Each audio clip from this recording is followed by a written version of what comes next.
When I holler, hey, baby, it's time to get my groove on. It's so hot up in the club that I don't got no shoes on. So, what's going on? 50 threw an event in Shreveport, Louisiana. You know, he put the G Unit Studios or 50 Cent Studio, whatever it is, in Shreveport, Louisiana. And he's going to be doing all sorts of Tyler Perry type entertainment as far as, just making a bunch of, films and TV shows and things of that nature through his studio. Now, while I'm sure this will provide some jobs for the locals, one guy, not two, not three, not five, not 10, one guy has a big problem with this, and it's Hurricane Christopher. Let's hear what he has to say. Hip hop. You throw a mother concert in Louisiana and don't book no Louisiana legends and put no bankroll in no Louisiana legends pocket, but you pay the police $500,000. What type of ass shit is that? Nigga, you ain't in my city, nigga. You taking advantage of my city, nigga, cause shit cheap and shit costs way less than it costs where you from. And y'all stupid, slow motherfuckers so crazy that y'all gonna let this nigga come down here and not show no love to Louisiana. This nigga ain't booked no Louisiana artist. This nigga ain't booked Big Papa. This nigga ain't booked B Will.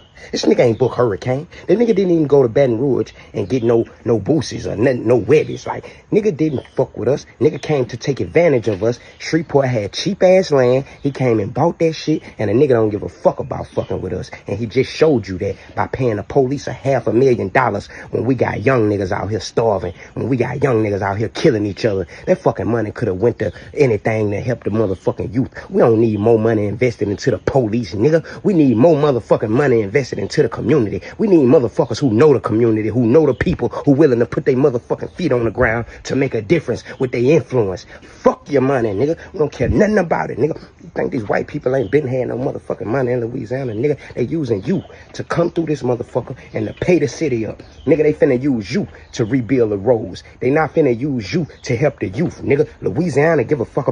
So he was going off, right? He was going off. Remember, he said no Louisiana artists, no Louisiana legends, right? Remember, he said that. He said that in the video. Well, guess what? Fredo Bang performed. He's from Louisiana. He's one of the hottest rappers out of Louisiana. And guess what? He's Boosie's cousin, but guess what? He's from Baton Rouge. He mentioned that he didn't get a Baton Rouge person. He got a Baton Rouge person. So that was one of the complaints the Hurricane Chris had. Let's hear old buddy's response. Kane, if he ain't book no Louisiana artists, Louisiana legends, who the fuck I am then? So listen, we get past that. Not only did Fredo Bang perform, because he's a relatively new artist, even though he's kind of established and stuff, and he's very popping. But listen, Master P is undeniably a legend. He's out of New Orleans. He's out of New Orleans. Now, even though Hurricane Chris said in a video, no Louisiana artists and no Louisiana legends, and we just debunked that with two people, he goes in the comments and says Shreveport got our own artists. So now he's moving the goalposts. But guess what? An artist from Shreveport actually performed. Shout out to 50, bro. I perform. And shit, I know one thing. In my city, I'm the hottest in this bitch right now. I'm 7 years and running. For real, man. Shout out to 50, man. Hurricane, I don't know what you want, what you done popped this morning, what you done did this morning that made you get on here and say some shit like that. Man, you tripping, man. It wasn't really about no money, it's about opportunity. Being able to shake hands with people that you wouldn't be able to shake hands with. Come on, bro. If you an artist and you ain't network and promote yourself out here, it's your fault. Hold on. Now listen, that's what it come down to. That's one of the things that it come down to. But he just said, if you wasn't out here networking, that's your fault.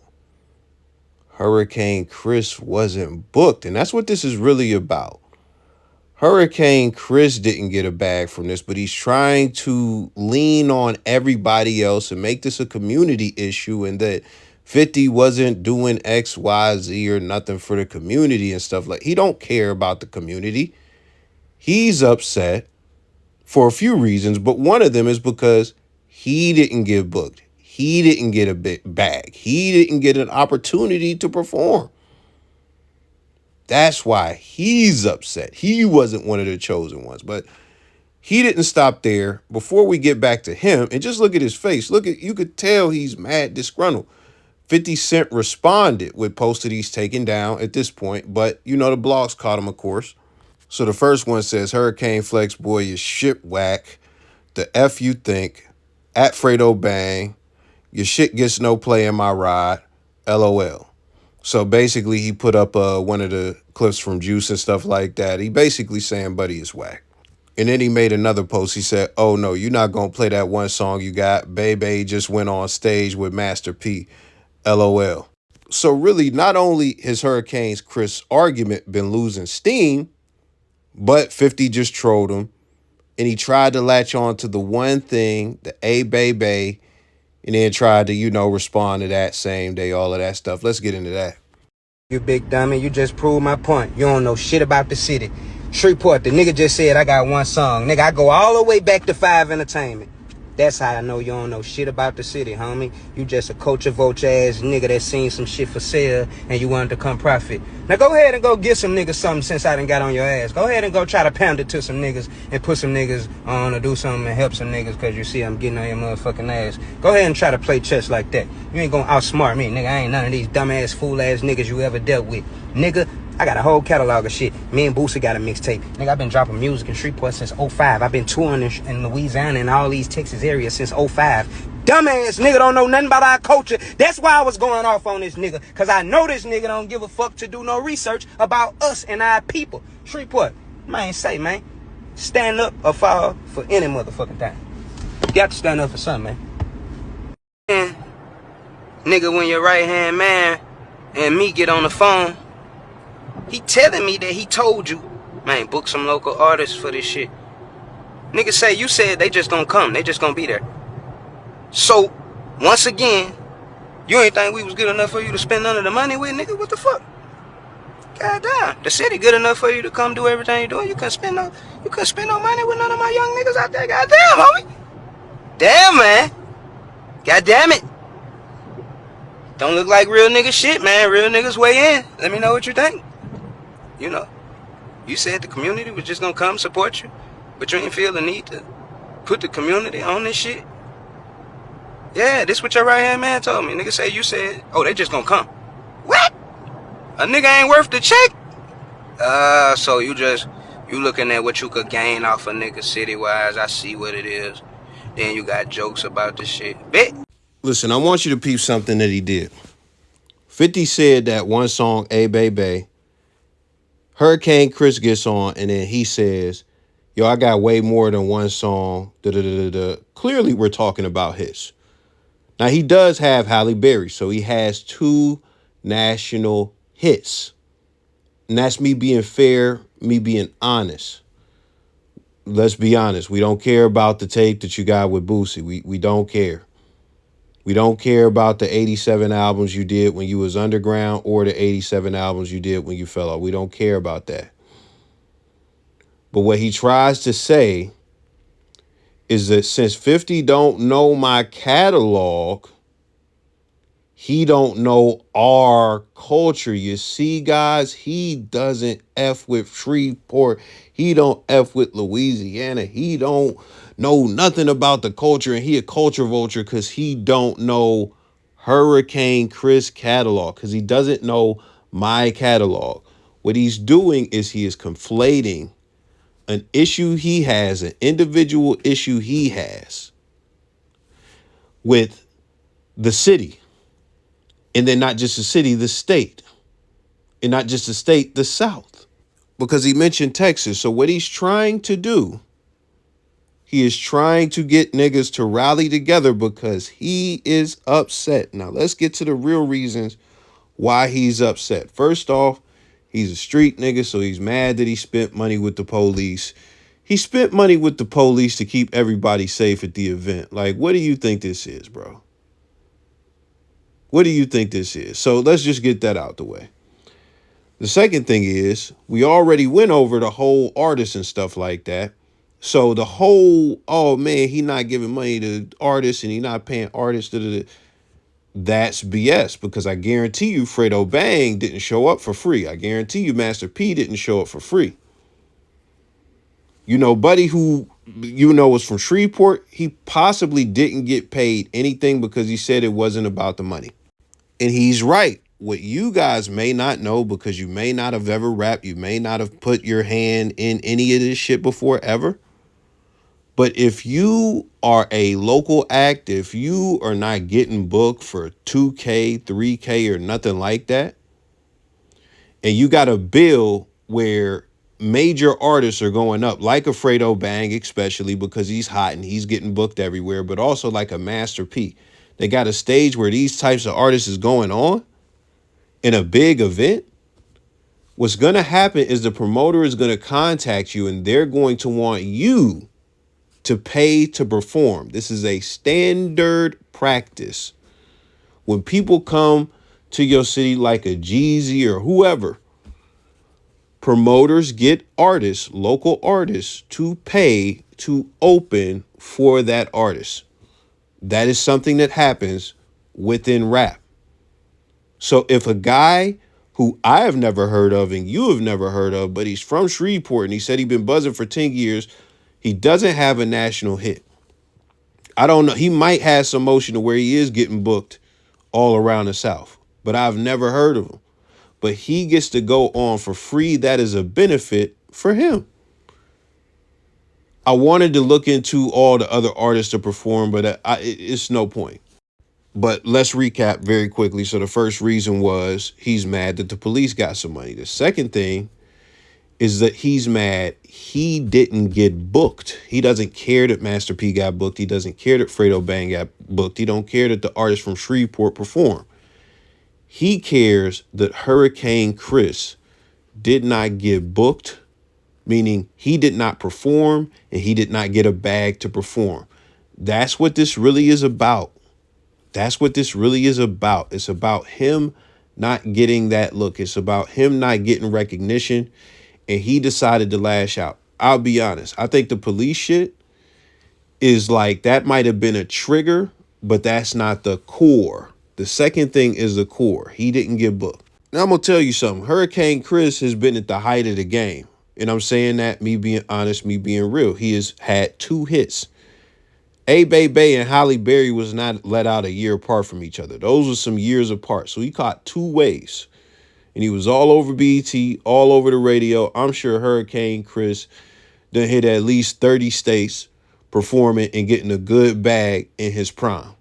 I can almost guarantee that. So Hurricane Chris has had his time. He has been all around and stuff like that. But I have to say that because, you know, he's not there anymore. And this type of stuff that we looking at right here, it applies to 2 types of people, what he's doing. Local rappers and street niggas. Local rappers and street niggas. What am I talking about? What these niggas do is they try to act like they own the city, they run the city, they try to rally the city, they try to hate on niggas that come in the city. They mad that they don't get the opportunities. They are jealous of, you know, the opportunities other people are getting, or just of the rappers throwing the shit, or just anything, bruh. These niggas be disgruntled because they are not a part of the action. They are disgruntled because things are not going the way they want them to go. Period, point blank. Just imagine if Hurricane Chris was doing Travis Scott numbers, selling 400K first week, something like that, and just like really fucking up the charts and all of that stuff. He would not be this aggravated about this. He wouldn't be. If he was super up and he was out of here, he wouldn't care that much about this. He really wouldn't. And listen, I'm not counting his pockets or nothing like that. I don't care what type of money he got or nothing.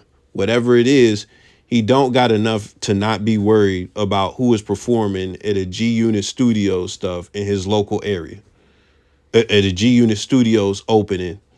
And this is the other thing street niggas doing. You see this with the No Jumper niggas, the Cali niggas, and all of this shit all the time, man. Niggas try to tell you what you can't do. You can't come to their city. You banned from they. And it be one nigga that's mad. it be one nigga that's mad telling you you can't come to their city, you banned, no flies on all this stuff. And even then, they might have some niggas behind them. But typically, it's one nigga speaking. We gonna go back in time very quickly. 6ix9ine was antagonizing other cities, just basically saying general statements like, ain't nobody gonna check me in no city. I don't gotta check in no city. Listen, nobody was telling him he had to check in at any point. You know, nobody was saying that. That wasn't a popular thing going around where people were going viral for telling him to check in at the point he was saying that. He was just getting into fights in multiple cities and got on camera and started saying that stuff. But the whole check-in thing is Cali lingo, and they started that whole check into my city stuff. And it started with, 40 Glock running up on Wayne Carr and then running up on Plies and all that stuff. And he was also jealous, and it's ironic because he was signed to 50 at the time. But with him antagonizing people, what did they do? These guys are jealous, they are mad, they are angry, and they also don't like that he had rainbow hair. And a lot of these street dudes be looking for an opportunity. So in Texas, there were some Mexicans that I had never heard of that was rapping and stuff like that. They started threatening him on camera. Now these dudes, it was really one guy with a group of people around him, but guess what? They were real steppers. They were real gangsters. And I think that led to a RICO or something. Like a bunch of people got locked up, behind that. Or I don't even want to say behind that. They got locked up shortly after they made those threats, and I think it was some type of RICO. I can't remember, whatever. But even then, when you go and you look at the Cali stuff with all the stuff he had going on in Cali, like, bruh, it was a few Cali rappers saying something. I'm just guessing. But the only one I can remember, rest in peace, Slim 400, he was saying the most. And when it came down to him coming to the city, he said, no, he a blood, he gonna have to check in. And when Tekashi came, he laid low in a hotel. And guess what? Slim 400 was outside the hotel mobbing downtown and all this stuff with like 80 bloods, really looking for dude. Like really looking to pack him out, all that stuff. So like when it come down to it, these guys, and this is just me being real, they don't own the city. They literally don't own the houses they be living in. They don't own a bunch of property in the city. They don't own a lot of land. They don't push any legislation. They don't have law enforcement in their pocket. Like they literally don't own shit. But they rally the city together to say, look, we got an invader. And, this is what it really comes down to. Bruh, this is just what it is. If these guys, as far as these guys that they are mad at, just break bread with them, if they break bread with them initially and just put them on and just all of it, everything will just, these same guys will never have a problem, even if this cat don't do nothing for nobody else. If he do something for you and he do something for you before you start complaining, you'll shut up, you'll never say nothing. But what it come down to is, I didn't get a piece of the pie, so I'm mad. You not giving me no money. I'm jealous of the emotion you got. And you coming in my city, so I'm gonna be mad. And this is just me being 1,000. Like, think about the whole, Detroit no-fly zone stuff where they push Rick Ross off. Where did that come from? Trick, and Royce were upset because a lot of rappers were coming through the city, getting a bag, getting booked. But the only person out of the city that was on was Eminem. And Eminem might have even been retired while this stuff was going on. So when rappers were coming through like Rick Ross, they would pretty much mob the bus so that he would go back and he wouldn't get off the bus. They would mob the bus. So the promoter is fucked because the promoter then gave the bag up more than likely. And y'all can't have a performance. Like the city can't get the performance because of angry rappers. Rappers in Detroit wasn't getting opportunities. And these cats was pushing out anybody that was trying to come and get booked, but not giving Detroit rappers opportunities. Now Detroit is like flourishing and stuff like that, you know, and I'm not going to say it was because of that. I'm not going to say it was because of that. Because at the end of the day, if you look at somebody like T Grizzly, some of the people who really like helped push this wave, Sada Baby, and, you know, a few other people like, matter of fact, Doughboy Cash Out got put on with Jeezy. So that's one person who did put some people on. But Team Eastside didn't get put on by nobody. And when it come down to it, they really put in, even after the Jeezy deal, Cass had to put in work for years to get that stuff really going, to get past the Midwest. There's so many rappers, but they finally got it to where it's like, okay, people who've been rapping forever, like Babyface Ray and what's the dude name? Icewear Vezo, like they national artists now. They national art, but it's because they grinded it out. They networked. People was fucking with it. They had to take Atlanta trips. They had to do everything they had to do. It was not because people was getting shunned away. But that's what the shit always come down to with this rap shit. No fucking rock artists got to deal with this shit. No bluegrass artists, no pop artists. Only niggas, because niggas is fucking crabs in a barrel. That's what it come down to with this Hurricane Chris shit. Crabs in a barrel. A nigga can't get money on your watch. Niggas be jealous. Niggas be mad that they ain't a part of the action and they want to pull a nigga down. That's all it is, man. Let me know your thoughts. I'm gone.